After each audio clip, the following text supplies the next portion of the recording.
Welcome to Equip with Pastor Steve Hamner. Join us today as we are creating a world that Christ can live in. For more information, visit our website at wordoffaithtuscaloosa.com. Hi, I'm glad that you're able to join me once again on this edition of Equip. Once again, for the last day in this month, last Friday in this month I should say, we're going to be looking and dealing with, once again, the names of God. We're dealing with the names of God. I think is very important to our spiritual development and our knowledge of the God that we say that we serve, that we know Him, and not just know about Him, but we know Him in an intimate way. And one of those ways in which we are known by God, in which we know God intimately, is by knowing His names and the names that are attached and the significance of that name that is attached to God. God, I believe, desires for us to know Him, not just know about Him, but I believe that God desires that we know Him, and that means that we enter into relationship with Him on a personal level. On today's edition, we're going to deal with the Holy God, Elohim Kedoshim. Elohim Kedoshim. Let's spell that last part. You know how to spell Elohim, E-L-O-H-I-M. Kedoshim is spelled K-E-D-O-S-H-I-M. K-E-D-O-S-H-I-M. That means that the God that you and I serve is a holy God. God, or Elohim, simply means, Elohim means that He's the God of creation. God created the universe. He created the heavens, He created the earth, and He created everything that exists in that realm or in that universe. Our God, the Creator God, Elohim, is a holy God. And since God is God, or since He's a great creator, He can do anything for you, and He can do anything because He created all things, and He can do whatever needs to be done in your life. If there's a problem that arises in your life, guess what? God is able to create the problem, create the solution to that problem. So no matter what we face in our lives, no matter what comes against us, I believe because God is a creator, God can create a way out for us. Just because we look at a situation and we think there's no way out except the way that we have determined, or the way we think, I believe that God is able to create a way out because He is the holy God.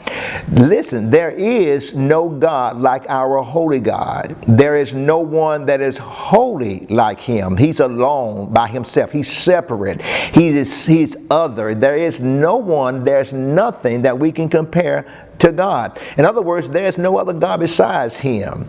God even talked in the Old Testament, or in the Bible, He talked about these different images that was created that people began to worship. They made them out of wood and out of stone, and they erected these images, and they bowed down to these images and worshiped them. And God said to the different people at that time, He said, these images that they had created and that they had made, He said they can't even speak, they can't even talk, can't even give them direction, and can't even help them when they need it. And so in other words, God says to them, as He's saying to you and I today, why would we bow down to someone who doesn't listen, who doesn't have ears, and really can't solve our problems? But God says, I am God, and I'm the holy God. In other words, as I said earlier, there is no other God like Him. There is none beside Him. He's the only true and living God. God is holy, God is pure, and God is true.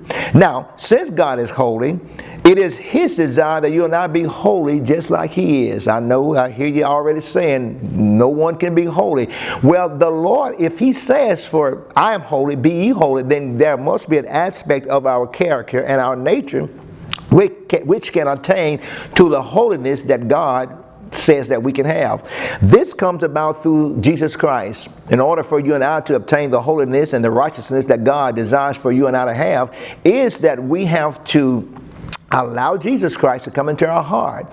And once He comes into our heart, there's a seed that is birthed on the inside of us. That is called the seed of righteousness. And when that seed is given birth in us, then we begin to grow and we begin to develop into the image of God, or into the image of Jesus Christ, whereby the things that you and I want to do, those things be suppressed, and then the Spirit of God begins to help us and to develop the character and the nature and the attributes of God. And so it is God's holiness that we are obtaining. It is God's holiness that we are bringing to light, not our holiness, because there is no good thing in this flesh. But once the Spirit of God comes to live on the inside of us in the person of Jesus Christ, then what happens is that you and I begin to act and talk and walk like Him. It is the Spirit's leading that help us to be more and more like Jesus Christ. Now understand that God lives in eternity, and He dwells in a high and a holy place because He's the holy God. Yet He also desires to live among us, and He also desires to live in us. Those of us who have a humble spirit, those of us who have a contrite heart, God desires to live on the inside of us. The holy God, the one who occupies the heaven, the God who occupies the universe, think about that, desires to live on the inside of us. The holy God, Elohim Kedoshim, desires to live in you. Let the holy God do only what He can do, and that is to live inside of you. May God bless you. See you next time. For more information, visit our website at wordoffaithtuscaloosa.com.